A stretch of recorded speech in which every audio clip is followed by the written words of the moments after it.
ऐसे महापुरुष जन हैं कि जिनको बड़ा आनंद आता है। कभी कभी ऐसा अवसर मिला तब लगता है कितनी रुचि से किसी की निंदा की जाती है, कितनी रुचि से बात की जाती, और बार बार उनको हटा के भगवत वार्ता करो, चुप रहो, सुनो। वो ऐसा उनको इतना सुख मिलता है मानो उनको चक्रवर्ती सम्राट पद पे अभिषेक मिल जाएगा इस बात से। देखो, अपने परमार्थ मार्ग के साधक हैं, अपनी कोई निंदा करे तो उसकी भी हमें निंदा नहीं करनी, उसके द्वारा जो हृदय में जलन होती चुपचाप सह लेना है, पर किसी की निंदा नहीं करना। कोशिश करो किसी और की निंदा आपको सुनने को ना मिले, कोशिश करो आपको अपनी निंदा सुनने को मिले। कोई निंदा कर रहा है तो आप कान को कहो सुनो, क्योंकि अब जलेगा हृदय ना, और जब हृदय जलेगा तो फिर सही हो जाएगा। अगर अपनी निंदा हो रही तो कान में अंगुली मत डालना, जरूर सुनना, लेकिन जब किसी की निंदा होने लगे तो कान में अंगुली डाल लेना। जब अपनी प्रशंसा होने लगे तो कान में अंगुली डाल लेना, जब दूसरे की प्रशंसा हो रही तो अंगुली हटा लेना, तो अंदर तुम्हें पता चलेगा कि क्या है तुम्हारी स्थिति। दूसरे की प्रशंसा सुनकर आनंदित होना, यह हमारे साधुता के मार्ग में लाभदायक है। अपनी प्रशंसा सुन करके हृदय में सकुचाहट आ जाना, मैं अधम, ये कैसा, यह है परमार्थ का स्वरूप। अपनी निंदा सुन करके आनंदित होला, देखो प्रभु ये ठीक कह रहे, ऐसा ही मैं हूं। दूसरे की निंदा जब बात हो तो कान में अंगुली डाल लो, नहीं नहीं हमें नहीं सुनना। बोलना तो है ही नहीं किसी के विषय में, पर चर्चा ही हमें दोष से युक्त कर देती है। भगवत चर्चा छूटी, जहां किसी की चर्चा तहां कोई न कोई अपराध बन जाएगा, वाणी का अपराध बन जाएगा, हम निंदा कर बैठेंगे। ये दूसरे की बातें देखी सुनी चुगली करना है, बिल्कुल ठीक नहीं है। एक दूसरे के विषय में वार्ता करना परमार्थ के हानि की बात है। जब एक दूसरे मिले तो बोधयंता परस्परम, भगवत चर्चा करें। श्री स्वामिनी जी के रूप गुण का, उनकी लीला का, उनके हास परिहास का वर्णन करके हम अपने मन को निर्मल करें, आह्लादित करें। ये चुगली करना ठीक नहीं है। शास्त्र आदेश करता है कि ये जो चुगली करने का स्वभाव, इसे छोड़ो, क्योंकि इसके छोड़ने से आपका हृदय निर्मल होगा। ये वो सद्गुण हैं जो भगवान को अधीन कर लेते हैं। हमें किसी के विषय में नहीं बोलना, यहां तक कि अपने को सता रहा हो तो धर्म कहता है कि उसका भी परिचय मत बताओ। ये बड़ा सूक्ष्म विषय धर्म का है। जब धर्म स्वरूप बैल को जब परीक्षित जी ने देखा कि उसके चरण टूट गए हैं, तीनों एक चरण से चल रहा है और एक पुरुष प्रहार भी कर रहा है, पूछा बैल से जो धर्म रूप में था कि आपको दंड कौन दे रहा है? तो बोले इसका ठीक निर्णय नहीं किया जा सकता कि कौन दंड दे रहा है।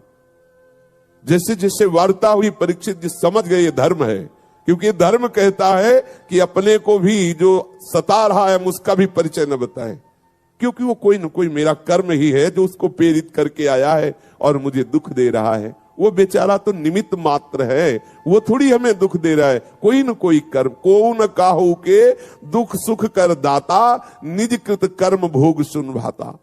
अगर कोई हमें आकर के पीट रहा है तो सच्ची मानिए हमारा कर्म ही कोई उसके ऊपर बैठ गया और वो आकर हमें पिटवा रहा है, हम उसका भी विरोध नहीं करते।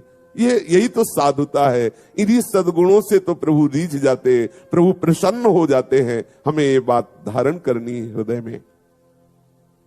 प्रभु के मार्ग में चलने का आपका उद्देश्य है तो आप चुगली करना छोड़ दीजिए। देखो किसी से कहना नहीं, कसम खाओ किसी से नहीं कहेंगे, और अब वो दूसरे से बोलेगा देखो कसम खाओ किसी से मत कहे। पूरी समाज में बात हो गई और वो किसी से कहना भी नहीं है। ये बहुत प्रपंच का विस्तार अंदर होता रहता है, हम समझ नहीं पाते हैं। अच्छा, बात जैसे हमने सुनी या देखी ना, तो गरिष्ठ भोजन पालो तो उसके पचने के लिए, जैसे पाचन शक्ति बढ़ाने वाली ऐसे पदार्थ है कि पालो तो वो पच जाएगा। ऐसे ही जब किसी की बात अगर आपके हृदय में पहुंच गई और आप नाम जपना शुरू कर दे तो भले पच जाए, नहीं तो चाहे दीवार से बोलना पड़ेगा। आहा, अब थोड़ी शांति मिली। वो जैसे नहीं पेट में गुड़ होए तो फिर अब उसमें चूरन, पंचसकार चूर्ण या कोई ऐसा डाल लो तो भले बच जाओ, नहीं तो वो फिर बार बार खट्टी डकारें आना और ऐसा। तो ऐसे इसमें डकार सी आती, कैसे बोले, कोई तो मिले तो बोले सुनो किसी से कहना नहीं। बोले क्या? बोले पहले बताओ किसी से। बोले कसम से नहीं कहेंगे। अब वो उनसे, अब वो दूसरे से बोले कि ऐसा, ये परमार्थ के विपरीत चेष्टा है। थोड़ा हम हजम करना, पर हजम करने की औषधि नाम है। अगर नाम जप नहीं हो रहा तो हजम नहीं होगा। वो बिल्कुल धरी रहती यही। और जब निकाल देना, किसी से बात कर देना, तब लगता है हाँ अब शांति मिली है। वो तो कहना ही पड़ेगा। इसलिए नाम जप के द्वारा पचा सकते हो, अन्यथा नहीं। अगर नाम जप नहीं तो आप ये पचा नहीं सकते। वो आपसे बुलवाएगी, चुगली करवाएगी, निंदा कराएगी। दोष दृष्टि द्वेष वृत्ति मिटा करके हमें सर्वत्र भगवत भाव करना है। इसलिए हमें किसी की चुगली नहीं करनी है। सबको सुख पहुंचाने की भावना, सबसे सुंदर दया का स्वरूप यही है। सबका मंगल हो, सब सुखी हो। कैसे होंगे? नाम कीर्तन से, नाम जप से, लीला कीर्तन से, लीला श्रवण से सबका मंगल होगा। आप किसी को 2 रोटी दे देते हैं तो उसका मंगल थोड़ी हो जाएगा। थोड़ी देर के लिए भूख मिटी, फिर 4-6 घंटे बाद फिर उसको सताने लगी। वास्तविक दया का स्वरूप क्या है? सबका मंगल हो, सब सुखी हो, सब आनंदित हो। तो किससे होंगे? सबका मंगल, सबका सुख, प्रभु का नाम कीर्तन श्रवण करना, प्रभु का नाम कीर्तन गायन करना, प्रभु की लीला कथा श्रवण करना, प्रभु की लीला कथा गायन करना सबसे बढ़िया निरपेक्ष दया है। जब कहीं कोई आपको मिले तो उसको सुख प्रदान करने की भावना से आप भगवत चर्चा कीजिए, भगवान नाम कीर्तन करने की प्रेरणा दीजिए, भगवान नाम जपने की प्रेरणा। ये सबसे बड़ी दया है। नाम सुकृत धन अपनी जीवन, ये हमारा जीवन है। राधा नाम हमारा जीवन है, हमारा प्राण है, सबसे बड़ा धन है, परम धन है। अब हम किसी को राधा नाम सुना रहे, राधा नाम कीर्तन कर रहे, राधा नाम जपने की प्रेरणा करें, ये सबसे बड़ा सुख है, उसको दिया जा रहा है। क्यों? इसमें फंसोगे नहीं, फंसोगे नहीं। अपने आराध्य देव का नाम कीर्तन। अगर कहीं अन्य भावना करके अन्य दया करना शुरू किया तो फंसने के चांस हैं। सबसे हित की भावना, सर्वभूत हिते रताः। कैसे हित होगा?